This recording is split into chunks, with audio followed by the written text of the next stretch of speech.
नमस्कार, candidate special में आपका स्वागत है। आपके साथ मैं हूं राज ठाकुर। लोकसभा चुनावों को लेकर हरियाणा में अब यह लड़ाई आखिरी मोड़ पर आ चुकी है और हम इस वक्त मौजूद है अंबाला लोकसभा क्षेत्र में बंतो कटारिया के घर पर। बंतो कटारिया वो शख्सियत जो इस बार अंबाला लोकसभा क्षेत्र से चुनाव मैदान में है। बहुत बहुत स्वागत है बंतो कटारिया जी आपका सूर्य समाचार पर। सबसे पहले हम जानना आपसे यही चाहेंगे कि जिस तरीके का ये चुनाव अब की बार और रतनलाल कटारिया जी जो मौजूदा सांसद यहाँ से थे, स्वर्गीय रतनलाल कटारिया जी के बाद आप पर पार्टी ने भरोसा जताया, कैसे फील हो रहा है जब गांव में जाते हैं, लोगों के बीच में जाते हैं? क्योंकि आप पहले भी जाते थे, उनके साथ लगातार बने रहते थे, लेकिन अब वो हमारे बीच में नहीं है, तो किस तरीके का प्यार लोगों का मिल रहा है और कैसा माहौल, कैसी भावनाएं उमड़ रही है? मैं आपको बताना चाहूँगी कि अम्बाला की जनता रतनलाल कटारिया जी को और देश के प्रधानमंत्री को तीसरी बारी प्रधानमंत्री बनाना चाहती है। और कटारिया जी के जाने के बाद वो कटारिया जी को भी बहुत याद करते हैं और वो चाहते हैं कि ये भाई हमारी एक तरह की श्रद्धांजलि होगी, 25 तारीख को हम वोट करेंगे। तो लोगों में एक ये बहुत ज़्यादा प्यार है अम्बाला की जनता में, और इसलिए जहाँ भी जाते हैं लोग स्वागत करते हैं और समर्थन देते हैं। तो जो लोग कई बारी कटारिया जी के सामने ही कई बारी ये कहते थे कि हमें अब मिले नहीं, तो वो लोग भी उनके जाने के बाद मतलब एक इतना प्यार जताते कि भैया ऐसा आदमी तो हमने कभी देखा ही नहीं, जो जैसे अंदर था वैसे ही बाहर था, इतने मन का साफ हर जोली मूड में ऐसा राजनेता हमने कभी देखा नहीं। तो लोगों के प्रति ये भावना है। भावनात्मक तौर पर आपके लिए कितना आसान, कितना मुश्किल ये जब लोगों के बीच में जाते हैं? अब उनका साथ नहीं है, लेकिन यादों में तो साथ है। देखिए, जो एक शरीर का आधा हिस्सा होता है वो चला जाए, उसकी कमी तो रहती है। और कटारिया जी एक वो शख्स थे कि जिनकी जीवा पे भी सरस्वती बैठी थी। तो मोदी जी भी कई बार ये कहते थे, जब कैबिनेट की मीटिंग अगर सीरियस होती थी तो उसको जोली मूड में करने का काम रतनलाल कटारिया जी ही करते थे। भैया ऐसा कोई चुटकुला छोड़ देते थे जिससे सब लोग हंसने लगते थे। वो उनके अंदर उन्हीं की क्वालिटी थी। मैं तो कभी मतलब ना ऐसी बन सकती ना वैसी, क्योंकि भगवान ने हर आदमी को अलग अलग सेंसिटिव और अलग वो सोचने का तरीका अलग, हर व्यक्ति का अपना अलग ही अंदाज होता है। तो कटारिया जी में अलग था, पर हाँ ये जरूर है कि अम्बाला की जनता उनको बहुत प्यार करती उनके जाने के बाद। आपकी आवाज़ में भी उस दर्द को मैं महसूस कर पा रहा हूँ और जनता भी शायद जब इस इंटरव्यू को देखेगी तो समझ पाएगी। रतनलाल कटारिया जी से बहुत सी भेंटें हुई। इसी घर में आखिरी इंटरव्यू उनका हमने चुनावों के दौरान किया था और उस वक्त आप मौजूद थी वहीं पर। वो वक्त भी बहुत याद आता है और उनका जो अंदाज़, जिस अंदाज़ की आप बात कर रहे थे जब टीवी डिबेट्स में हमारे साथ वो कई मरतबा बैठे, तो उनका बहुत बहुत ज़ोर कर अपनी बात को रखना, बहुत बहुत मुद्दों पर बात करना, वो खूब याद आएगा। लेकिन अब आगे की राजनीति आपको देखनी है। जब तक रतनलाल कटारिया इस सीट से रहे, 2009 मुझे याद आता है जब वो हारे, लेकिन हार का जो मार्जिन था वो महज 1-1.5% का था। 12,500 से बिल्कुल बिल्कुल, और 1-1.5% जो वोट मार्जिन था वो हारे थे। 2014 में जब जीते थे तो तकरीबन 26% ज्यादा वोटों से, और 2019 में और ज्यादा वो आंकड़ा हो गया था 28% में हम 3,40,000 से जीते थे और 19 में हम 3,43,000 से 45,000 से जीते थे। वो मार्जिन बड़ा ही था। तो कहीं ना कहीं वो चैलेंज भी है, वो बातें भी दिमाग में है कि उसे बढ़ाना है तो कैसे बढ़ाना है। जब लोगों के बीच में जा रहे हैं, रिस्पॉन्स कैसा मिल रहा है? लोगों के बीच में जाते हैं तो लोग, जो नरेंद्र मोदी जी ने 10 साल में काम किए, काम के प्रति भी ये लोग मोहर लगाना चाहते हैं। जैसे 22 जनवरी को ही राम जन्मभूमि का रामलला की प्राण प्रतिष्ठा की। तो जब हम गांव में जाकर कहते हैं कि भाई 25 तारीख को आपने वही करना है जो राम को लाए हैं, हम उनको लाएंगे, तीसरी बारी देश के प्रधानमंत्री नरेंद्र मोदी जी को बनाएंगे, तो लोगों में एक जोश है इस चीज़ को लेके भी। और जो नरेंद्र मोदी ने 10 साल से काम किए, एक छोटे से व्यक्ति से लेके, क्योंकि जब 14 में सबसे पहले बने तो लाल किले से खड़े होकर ये कहा था देश के प्रधानमंत्री ने कि मैं छोटा आदमी हूँ, छोटे छोटे काम करूँगा। तो सबसे पहले स्वच्छ भारत मिशन ही शुरू किया। 11 करोड़ शौचालय बनाकर मेरी बहनों को इज्जत घर देने का काम किया। फिर दूसरा था बीपीएल परिवारों के लिए कि जो मेरी बहन बेटी है धुएं में चूल्हे पर रोटी पकाती हैं, कई बीमारियों से ग्रस्त हो जाती हैं, तो उनको भी ये 12 करोड़ बीपीएल परिवारों को फ्री में सिलेंडर और चूल्हा देकर उनको धुएं से मुक्त करा। और जब जनधन खाते खुल रहे थे तो कांग्रेस वाले बड़े चिल्ला चिल्ला के कहते थे कि इनमें पैसे कहाँ से आएंगे। मैं हमेशा कहती हूँ कि वो ठीक ही चला रहे थे। उनके प्रधानमंत्री ने कहा था पूर्व में मनमोहन सिंह ने कि पैसे क्या पेड़ पे लगते हैं, जो मैं तोड़ के दे दूं, विकास कहाँ से होंगे। उनके तो घोषणा पत्र में भी 1 लाख रुपए देंगे। तो आज देश के प्रधानमंत्री ने एक अंत्योदय से लेकर एक बड़े बिजनेसमैन तक सबका विकास किया है और हर फील्ड में काम किया। अरे अब तो देश के प्रधानमंत्री ये कहते हैं कि तीसरी बार अगर आप मुझे बनाते हो, ये तो एक ट्रेलर है, पिक्चर अभी बाकी है। तो देश का प्रधानमंत्री के साथ आज हिंदुस्तान की जनता, जो देश के 140 करोड़ भाई और बहन मोदी जी का परिवार है, वो सब चाहता है कि देश के प्रधानमंत्री तीसरी बारी नरेंद्र मोदी जी बने। अगर बात करते हैं, दिग्गज इन तमाम सीटों से काफ़ी है, जिसमें कंवरपाल गुर्जर का जिक्र होगा, जिसमें अनिल विज का जिक्र होगा, असीम गोयल का जिक्र होगा, ज्ञानचंद गुप्ता का जिक्र होगा जो मौजूदा स्पीकर है। कितना सपोर्ट उनसे आपको मिल पा रहा है? क्या हर कदम पर आपके साथ हैं? देखो, ये अंबाले का सौभाग्य है कि जब से हरियाणा बना, अरे या मैं तो ये कह सकती हूँ जब से देश आज़ाद हुआ, पहली बार देश के प्रधानमंत्री ने अंबाला को इतनी बड़ी सौगात दी है कि हमारे अंबाला से प्रदेश के अध्यक्ष भी हैं, मुख्यमंत्री भी हैं भाई नायब सिंह सैनी जी। अरे हमारे अंबाला में ही पंचकुला में स्पीकर भी हैं ज्ञानचंद गुप्ता जी। तो जमुनानगर चले जाओ, हमारे पहले अध्यक्ष थे कंवरपाल जी और अब मंत्री हैं। तो तीनों में ही हमारे सरकार की भी भूमिका है और पार्टी की भी। तो इस नाते सब अपने अपने काम पे लगे हुए हैं। और भाई अनिल विज की बात करो, उन्होंने तो इतना आशीर्वाद दिया। जब मैं गई थी तो कहने लगे कि भाई आप एक बार आओ, त्रिदेव की बैठक बुला के 2500 लोग वहाँ थे। तो उन्होंने कहा आपका काम खत्म है, ये मेरी ड्यूटी है भाई, जितनी से कटारिया जी को जिताया था उससे डबल आपको जिता कर भेजूँ। लेकिन विपक्षी आरोप भी लगाते हैं, जब हम उनसे सवाल करते हैं कि कांग्रेस पार्टी में अंतरकलह है, तो वो विज का नाम छोड़ देते हैं और कहते हैं कि वो पहले भी सपोर्ट नहीं करते थे और अभी भी सपोर्ट नहीं करेंगे। आप उनकी वीडियो देख लो, और रोज भेजते हैं। सुबह वार्ड में डोर टू डोर करती है उनकी टीम, शाम को मार्केट करते हैं। अरे उनका क्या, सुबह बैठ के चाय तो पीते हैं पब्लिक में बैठ के विजय रतन चौक। तो कैसे कह सकते हैं? आज तक एक स्टेटमेंट बता दो कि मोदी के खिलाफ दी उन्होंने, वो अरे कमल के फूल के खिलाफ दी। विपक्ष के पास कुछ है ही नहीं, स्वाय झूठ बोलने के। कटारिया जी कह रहे थे राहुल गांधी ना एक ट्रक भर के निकलता है दिल्ली से, जम्मू तक झूठ बांटता ही चला जाता है, उनके पास कुछ है ही नहीं। अरे अब तो उनके पास वो भी नहीं रहा। तो हरियाणा में एक कहावत है कि भाई कहीं का पत्थर कहीं का रोड़ा, भानुमती ने कुंभा जोड़ा। और ये अपने इधर उधर के लेके इंडी गठबंधन बना रखा। एक उनका सेंटर जेल में ही सरकार चला रहा है। तो कांग्रेस कहाँ है? मुद्दों पर आ जाते हैं। अगर बात करते हैं अम्बाला लोकसभा क्षेत्र की, आईएमटी का मुद्दा है, रेल का मुद्दा है, कुछ ऐसे रूट्स हैं जिन्हें लेकर लोग लगातार बातें करते हैं कि शुरू होने चाहिए। बात मेट्रो की भी है क्योंकि ट्राई सिटी के अंदर पंचकुला आता है, पंचकुला अम्बाला लोकसभा क्षेत्र का हिस्सा है। इन तमाम चीज़ों पर कैसे आप काम करेंगे? और कहीं ना कहीं सीवर की व्यवस्था, इसे लेकर बहुत सवाल उठते रहे हैं। इन तमाम चीज़ों पर कैसे काम करेंगे, खासतौर पर मेट्रो को लेकर? 10 साल में हमारी सरकार ने, जहाँ हम बैठे पंचकुला में, या माता मनसा देवी में, ये आयुष की सबसे बड़ी यूनिवर्सिटी बनाई, देश के प्रधानमंत्री ने नींव रखी थी। उसका कुछ हिस्सा बन गया और शुरू भी हो गया, पर जब उसकी ओपनिंग होगी तो देश के प्रधानमंत्री की इच्छा भी है कि मैं खुद आऊँ, क्योंकि हमारे जब प्रभारी थे तो पंचकुला में ही रहते थे हमारे प्रधानमंत्री जी। तो माता मनसा देवी से उनका बहुत लगाव।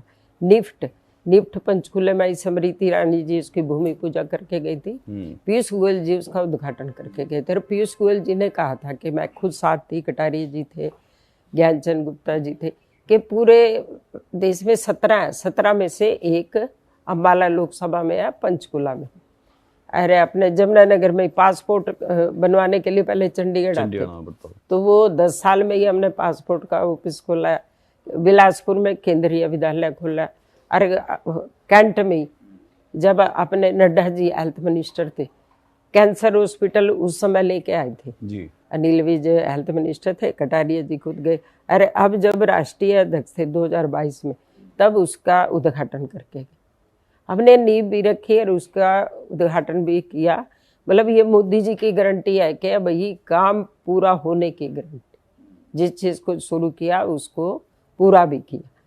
तो इतनी सारी हमारे वहाँ कटारी जी के जाने के बाद ही बता दूँ, कालका, चंडीगढ़ जी। अम्बाला, अरे केसरी, और उसके बाद जमुनानगर, जितने रेलवे स्टेशन हैं सबको इतनी बड़ी सौगात करोड़ों में अभी दी थी दिसंबर के महीने में देश के प्रधानमंत्री के सारे रेलवे स्टेशन का नवीनीकरण हो जाए।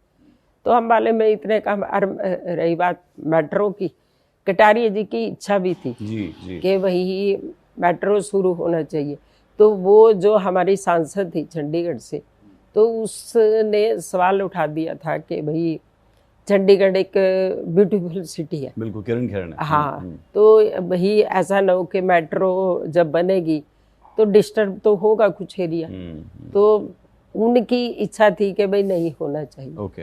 हाँ, तो जब पब्लिक को देखोगे तो अब वो है कि अब वो प्रोजेक्ट शुरू हो रहा। अरे जब हम संजय टंडन जी राम जाएंगे, दोनों भाई बहन मिलके उसको कामयाब करवाएंगे देश के प्रधानमंत्री से। चलिए, उम्मीद करते हैं कि मेट्रो जल्द से जल्द ट्राई सिटी के लोगों को मिले, क्योंकि उसमें यूटी के साथ साथ पंजाब और साथ ही साथ पंचकुला, हरियाणा भी आता है। मैं समझना ये चाहूँगा, एक महिला के लिए कितना आसान रहता है या मुश्किल रहता है जब आप लोगों के बीच में जाते हैं। हालांकि अब तो आपको जो सीएम साहब है उनकी धर्मपत्नी का खूब साथ और समर्थन मिल रहा है और बहुत जगह पर आप दोनों एक साथ जा रहे हैं। तो जब लोग देखते हैं कि हरियाणा की बहू बेटियां लोगों के बीच में जाकर वोट मांग रही है, किस तरीके का आउटकम नजर आता है? देखिए, सबसे पहले तो देश के प्रधानमंत्री ने 10 साल में नई पार्लियामेंट बनाई, और उस नई पार्लियामेंट में ही पहले दिन अगर किसको जाने का अधिकार मिला, जो देश की आधी आबादी है उसको जाने का अधिकार मिला। और पहले ही दिन देश के प्रधानमंत्री ने नारी अधिनियम कानून बनाकर 33% आरक्षण देने का काम किया। अरे हरियाणा वो प्रदेश है जब यहाँ हुड्डा की सरकार थी, लड़कियों को गर्भ में ही भ्रूण हत्या की जाती थी। हमारे हरियाणा में ही रेशो सबसे कम थी। जब यहाँ स्टेट में मनोहर लाल जी की सरकार बनी, केंद्र में नरेंद्र मोदी, पानीपत से ही बेटी बचाओ बेटी पढ़ाओ की शुरुआत की।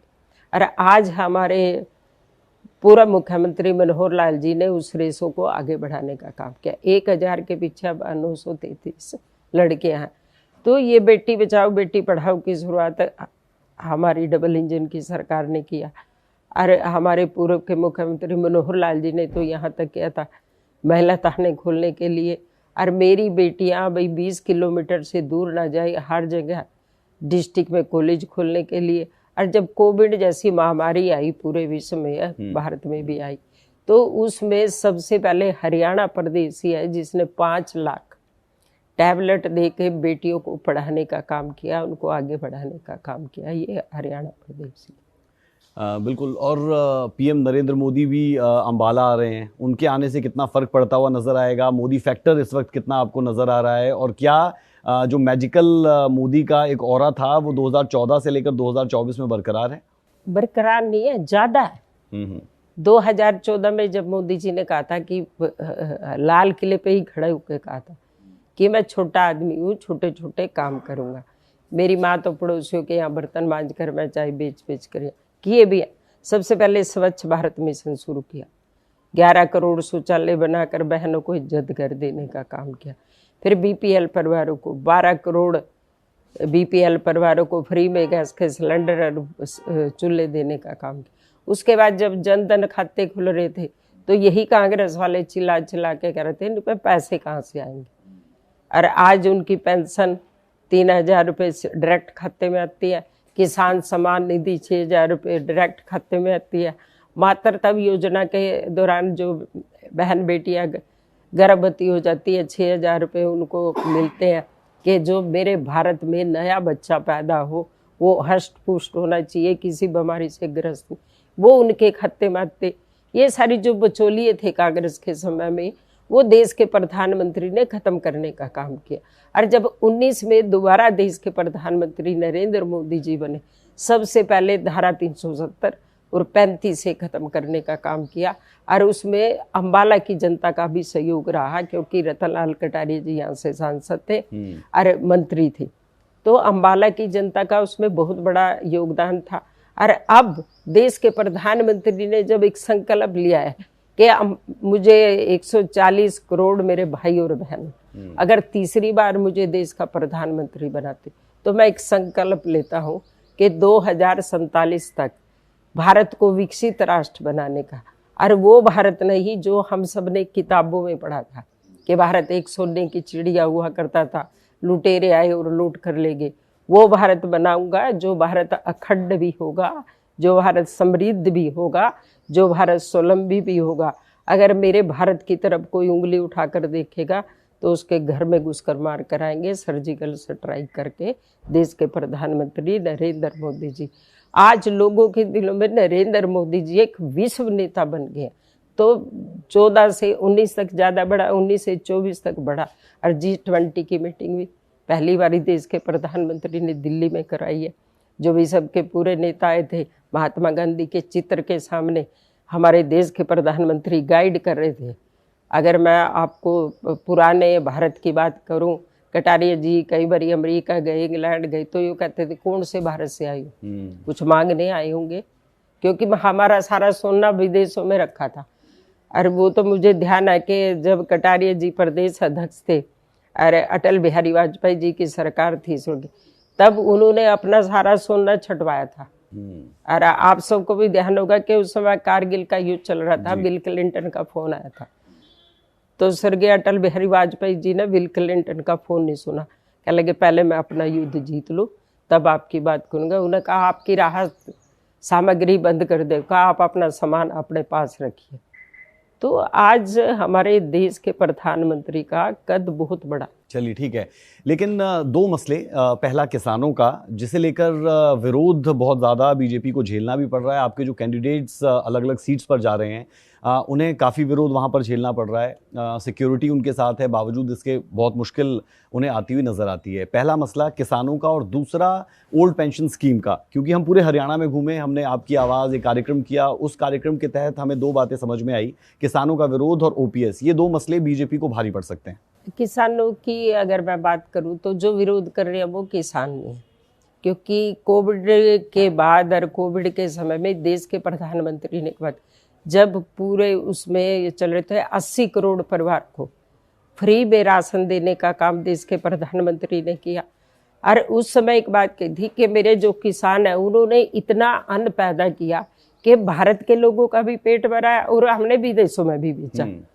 तो ये मेरे किसान जो हिंदुस्तान के हैं उनकी सबसे बड़ी उपलब्धि। किसान हमारे भोले भाले हैं, किसान आज अपने खेत में काम करने पे लगे हुए हैं। कांग्रेस के पास जब आज कुछ है ही नहीं झूठ बोलने के सिवाय, तो वो कहीं से पकड़ के ले आती है, उनको उठा के खड़ा कर देती है। ये कांग्रेस की चाल है। जब जनता उनको निकाल रही है तो उनके पास ना नेता है, ना नीति है, ना कोई नियत है, तो वो चीज़ देख के वो हमारे भाजपा के कैंडिडेट का विरोध करें। शंभू बॉर्डर पर हम लगातार देखते हैं किसान डटे रहते हैं। ये सवाल इसलिए आपसे पूछना वैलिड हो जाता है क्योंकि अम्बाला उससे डिस्टर्ब कहीं ना कहीं होता है, बिजनेस पर उसका असर पड़ता है, बहुत सी चीज़ों पर असर पड़ता हुआ नजर आता है। उस चीज़ को कैसे हैंडल और डील करेंगे? हालांकि पहले तो हमने देखा था कि सोनीपत और उन तमाम जगहों पर किसान पहुंचे थे जब पहला किसान आंदोलन हुआ था, तो प्रदेश सरकार ने अब की बार उन्हें अम्बाला की बाउंड्री से आगे या हरियाणा की बाउंड्री से आगे आने नहीं दिया। इन तमाम चीज़ों को डील करना भी एक चैलेंज रहेगा सांसद के नाते। ऐसा मैं तो अम्बाला में लोगों के बीच में जा रही हूँ, लोगों से अपील कर रही हूँ कि भाई 25 तारीख को एक एक वोट कमल के फूल पर डले और देश का प्रधानमंत्री तीसरी बारी नरेंद्र मोदी जी बने। और नरेंद्र मोदी जी ने जो अम्बाला को इतनी बड़ी सौगात दी है कि पहली बारी हमारे अम्बाला के मुख्यमंत्री बनाए हैं, जो चौधर अम्बाले को दी है वो सलामत रहे और उसको लुटाने का काम करे कि 25 मई को एक एक वोट कमल के फूल पर डालकर, और जब देश के प्रधानमंत्री तीसरी बारी शपथ ले तो उसमें जो 400 की माला है उसमें एक कमल अम्बाले का होना चाहिए। बाकी चीज़ों का मुझे किसी की कोई जानकारी नहीं है। ठीक है, अब मैं आपके प्रतिद्वंदी पर आता हूँ। वरुण चौधरी सिटिंग MLA हैं, युवा है, उनके साथ भूपेंद्र सिंह हुड्डा का साथ है, पिता की राजनीतिक विरासत है, फूलचंद मुलाना प्रदेशाध्यक्ष रहे हैं कांग्रेस के, अच्छा खासा जनाधार है। तो अगर हम ये कहें कि कंपटीशन नहीं है, कंपटीशन तो है और वरुण चौधरी कंपटीशन दे रहे हैं, आप इस बात से कितना अग्री या डिसअग्री करती हैं और उनका क्या इस वक्त आपको दिख रहा है? युवा तो राहुल गांधी भी है, तो राहुल गांधी क्यों ले रहे हैं सपोर्टिंग ईडी गठबंधन? उसके दादी ने इतनी बड़ी पार्टी उसको छोड़ के दी थी, आज उस पार्टी का उसने क्या हाल कर दिया। तो वो दूसरे कोई सपोर्ट, जो दूसरे कोई बैसाखियों पे चल रहे हैं, वो किसी को क्या फाइट दे सकेंगे? आज नरेंद्र मोदी जी के आगे कोई भी फाइट नहीं, क्योंकि 140 करोड़ देश की जनता है, वो नरेंद्र मोदी जी को प्यार करती है, उसके विकास को प्यार करती है, क्योंकि विकास देखा भी है, विकास दिख भी रहा। तो इसलिए कोई भी फाइट में अपना घर संभाल ले, वही उनके, और ना नोमन तेल होगा ना राधा नाचेगी कांग्रेस पार्टी के लिए। तो आपने वरुण चौधरी को सिरे से खारिज कर दिया है कि कंपटीशन में कोई दूर मैं तो तक कह नहीं रही है। राहुल भी युवा है। तो 9 विधानसभाएं हैं, क्योंकि वो तो खुद एमएलए हैं, तो लाजमी तौर पर जीत कर वहां से आए हैं, तो कुछ एज तो उन्हें कुछ सीटों पर मिलता हुआ नजर आएगा, या 9 की 9 सीटों पर आप अभी आगे चल रही हैं? मुलाने की ही जनता उसको मुलाने में ही हरा देगी। 25 तारीख को आप देखना। 8 विधानसभा की तो मैं बात ही नहीं कर रही, मैं उसी के घर में, जैसे देश के प्रधानमंत्री नरेंद्र मोदी जी ने हमारे 10 साल में 2 घटनाएं हुई हैं, पुलवामा की, उड़ी की। उसके बाद देश के प्रधानमंत्री ने सर्जिकल स्ट्राइक करके 2000 आतंकवादियों को उसके घर में ही घुस के मारा, और देश के प्रधानमंत्री और कटारिया जी का सहयोग अम्बाला में इतना रहा कि भाई अम्बाला की जनता भी उसको उसके घर में ही उसको मात दे देगी। ये तो आप बड़ी बड़ी खबर दर्शकों के लिए दे रहे हैं कि वरुण चौधरी अपनी सीट से ही पीछे हो जाएंगे और वोट्स नहीं ले पाएंगे। 25 को आप अम्बाला की जनता पे भरोसा करना, आप देखना। जब नतीजे आएंगे हम दोबारा आपके पास आएंगे और पूरा डाटा लेकर आएंगे, फिर जवाब देने के लिए आप बैठेंगे? बिल्कुल बैठेंगे। अब जनता के बीच में आए तो जनता की आवाज की जवाब देंगे। ठीक है। हम क्योंकि पूरे हरियाणा में गए और मैंने जिक्र भी किया कि विरोध भी कुछ जगह पर देखने को मिल रहा है। अम्बाला में क्या आपको, क्योंकि आप हमारे साथ इस वक्त मौजूद है, तो आपसे ये सवाल सही होगा करना, आपको क्या किसी तरीके के विरोध का सामना करना पड़ा अभी तक कहीं पर? नहीं, अम्बाले में कोई नहीं, सिर्फ नग्गल का कुछ एरिया है। तो वहाँ जो आपने बात करी बॉर्डर की, वो आई तो उन्होंने पूछा हमारे सवाल कैंडिडेट से है। मैंने उनको हाथ जोड़कर कहा, भाई मैं तो पहली बार ही चुनाव लड़ रही, मुझे इन सब बातों को क्या लगे, आप अखबार नहीं पढ़ते? मैंने कहा कटारिया जी के जाने के बाद मैं बहुत कम अखबार देखती हूँ, क्योंकि कटारिया जी 9 अखबार पढ़ते थे। अच्छा। और 9 अखबार पढ़ते थे और उसकी सारी स्टोरी मुझे सुनाते थे, ये हुआ ये। तो इसलिए मैंने क्या, तो इतनी बात हुई, फिर वो 1 गांव के 2 गांव के बाद वो चले गए। चलिए, ये भी ठीक है कि आप जिक्र कर रहे हैं कि कहीं पर विरोध है, लेकिन हो सकता है कि वो प्रायोजित हो, क्योंकि आपने राष्ट्रवाद की बहुत बात की, आपने 370 की बात की, राम मंदिर को भी आप लेकर आए। क्या इन मसलों पर भी वोट पड़ेगा, या फिर क्षेत्रीय मुद्दे हावी रहने वाले हैं, जो काम नहीं हुए वो ज्यादा याद रखे जाते हैं, वो एक चैलेंज नहीं रहेगा? देखो, अक्टूबर में भारत विकसित संकल्प यात्रा हर गांव में गई, और वो जो 35 परियोजनाएं लेके वो अपनी सरकार की तरफ से हर गांव में गई, बड़े गांव में, छोटे गांव में। उसमें ये था, छोटे छोटे काम थे, जो किसी का राशन कार्ड बनना, किसी का आधार कार्ड बनना, किसी की पेंशन लगनी, किसी का वो करना।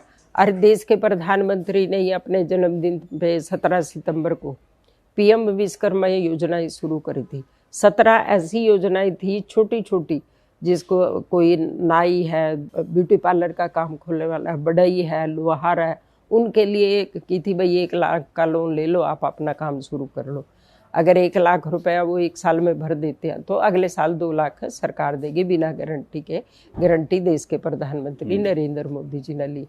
वो तमाम सारी बातें थी, हम सब वो लेके गए, तो गांव में उस चीज़ का बड़ा लाभ मिला, क्योंकि गांव के लोग कई बार मतलब शहर में जाते थे तो उसके धक्के खाने पड़ते थे। बहुत सारी योजनाओं का गांव में लाभ मिला, इसलिए गांव में कोई ज़्यादा इतना बड़ा वो नहीं है। अरे हमारी डबल इंजन की सरकार ने तो, हमारे पूर्व के मुख्यमंत्री मनोहर लाल जी ने तो इतने अच्छे अच्छे काम किए कि सिंगल पर्सन है जिसके ऊपर, उसके लिए भी पेंशन लगा दी 3000 रुपये। तो मतलब उस चीज़ का भी, जो कांग्रेस ने 60 साल में कभी सोचा ही नहीं, और मैं तो अपने उसमें कहती हूँ भाई कांग्रेस 60 साल में ये बता दो कि कोई 60 काम आपके माइक के मतलब 60 काम जो इस देश के लिए किए स्वाय गांधी परिवार को आगे बढ़ाने के लिए। राम मंदिर का निर्माण, प्राण प्रतिष्ठा कितना बड़ा मसला है जब आप लोगों के बीच में जा रहे हैं? क्या उसे लेकर लोग उत्साहित दिखते हैं या फिर आपसे सवाल करते हैं कि राम मंदिर पर हम आपको वोट नहीं देंगे? 22 जनवरी को जब अयोध्या में देश के प्रधानमंत्री ने रामलला की प्राण प्रतिष्ठा करी थी, पूरे भारत में पहली बारी लोग सड़कों पे खड़े थे, मंदिरों में खड़े थे, सब ने उस रामलला के दर्शन किए थे।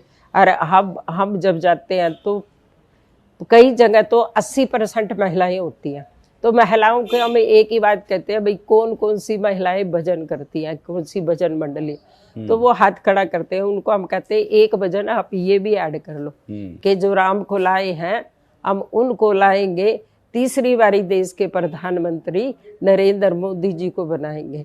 तो वो सब खुशी से उस भजन को गाती भी है और उसमें कहते हैं हम ऐड भी करते हैं। तो बहुत बड़ा राम के उस पे लोगों में जोश है। ठीक है, क्योंकि किसानों की हमने बात की थी, लास्ट राउंड ऑफ क्वेश्चंस की तरफ चलते हैं। मैं आपसे ये जानना चाह रहा हूँ, कुरुक्षेत्र में आईएनएलडी को समर्थन कर दिया किसानों ने, ना वो कांग्रेस के साथ गए ना वो बीजेपी के साथ आए। अंबाला में इसका कितना असर पड़ता हुआ नजर आएगा? तो मैं शहरी किसान तो है ही नहीं। जब किसान ही नहीं है तो किसान तो अपने खेतों में बैठे। अभी हमारे यहाँ कनक कटे हैं, सब किसान अपने उसमें लगे रहे। अब उसके बाद तूड़ी है उसको संभालने में लगे, क्योंकि हम तो पहले भी फील्ड में रहते थे, अब भी फील्ड में रहते हैं, देखते भी है। वो कुछ अरे वो कांग्रेस द्वारा ही परियोजित हैं लड़के, जो ये देखते हैं कि भाई 10 लड़के वहाँ खड़े कर दो, 10 आप अपना कैमरा लेके जाके देखना, अगर उसमें से एक किसान भी आपको मिल जाए, एक किसान, तो मैं राजनीति छोड़ दूंगी 10 लड़कों में। कोई भी किसान नहीं है, क्योंकि किसान को फुर्सत ही नहीं है। जो किसान अपना भी पेट भरता है, पड़ोसी का भी भरता है, उसको कहाँ फुर्सत होगी विरोध करने की। अरे हमारे भारत का किसान तो वैसे ही भोला भाला है। बिल्कुल, क्योंकि हमने शुरुआत की स्वर्गीय रतनलाल कटारिया जी से, तो एंड भी हम इस इंटरव्यू का रतनलाल कटारिया जी की बात से ही करना चाहेंगे। आपने जिक्र किया कि भावनात्मक पहलुओं के आधार पर भी आपको बहुत वोट मिल रही है। जो लोग उनसे नाराज भी थे अब वो भी कह रहे हैं कि हम उन्हें वोट देते हुए नजर आएंगे। राजनीतिक गुरु के तौर पर उन्हें आप देखते हैं? नहीं, नाराज तो नहीं था कोई। कई बारी अब 50 साल का राजनीति जीवन था, कई बारी कोई कहता मेरी नमस्ते नहीं लीजिए या मेरी तरफ देखा नहीं, इस प्रकार की भावना। और उनके जाने के बाद भी वही सबसे पहले आकर कहते यार कटारिया जी तो बहुत अच्छे आदमी थे। ऐसा व्यक्ति तब तो राजनीति में है ही नहीं। जो बात आपने अभी की कि मेरी राम राम नहीं ली, जब हम भी अंबाला लोकसभा क्षेत्र गए, वहां पर हम घूमे, लोगों के बीच में भी गए, तो ये नाराजगी कुछ लोग आपसे भी जता रहे हैं। तो आपके पास एक मंच है उन लोगों को अपनी बात पहुंचाने का कि ये दौर ऐसा है, इस दौर में ये तमाम चीजें हो जाती हैं। नहीं, मैं तो हाथ जोड़कर सबसे प्रार्थना कर सकती हूँ कि ऐसी कोई भावना नहीं रहती। कई बारी के आदमी जब पब्लिक में होता है कि 10 लोग इधर खींचते हैं, 10 लोग इधर खींचते हैं, वो सामने वाला को थोड़ा लगता है कि मेरी सीधी सीधी नमस्ते नहीं हुई, सीधा सीधा वो नहीं होता। और नहीं, अपना काम तो लोगों की सेवा करने का ही है, लोगों के बीच में रहने का। अगर ऐसी किसी की शिकायत है तो उसको दूर करने का काम करेंगे। अरे ये तो अपना ही वो है कि आदमी को जो सुधार करना है तो अपने अंदर कभी भी सुधार कर सकता है। चलिए, शुभकामनाएं सूर्या समाचार की टीम की तरफ से आपको, क्योंकि कुछ दिन बचे हैं महज अब चुनाव होने में और नतीजों में, तो उसके लिए शुभकामनाएं। धन्यवाद सभी को, मेरा नमस्कार। अरे हमेशा राष्ट्र में वोट करें, कमल के फूल पे वोट करें। धन्यवाद। तो बंतो कटारिया जी को आपने सुना, जो कॉन्फिडेंट भी नजर आ रही हैं और साथ ही साथ जब लोगों के बीच में जा रही है तो खूब प्यार उन्हें मिल रहा है। साथ ही साथ एक बड़ा दावा भी कर दिया कि वरुण चौधरी को उनकी अपनी सीट से, जहां से वो विधायक है, वहां से भी वोट नहीं मिलेंगे। यानी वो कह रही हैं कि अंबाला लोकसभा सीट बीजेपी की झोली में जाती हुई नजर आ रही है। बहरहाल थोड़ा इंतजार, नतीजे आएंगे और सब साफ हो जाएगा। नमस्कार।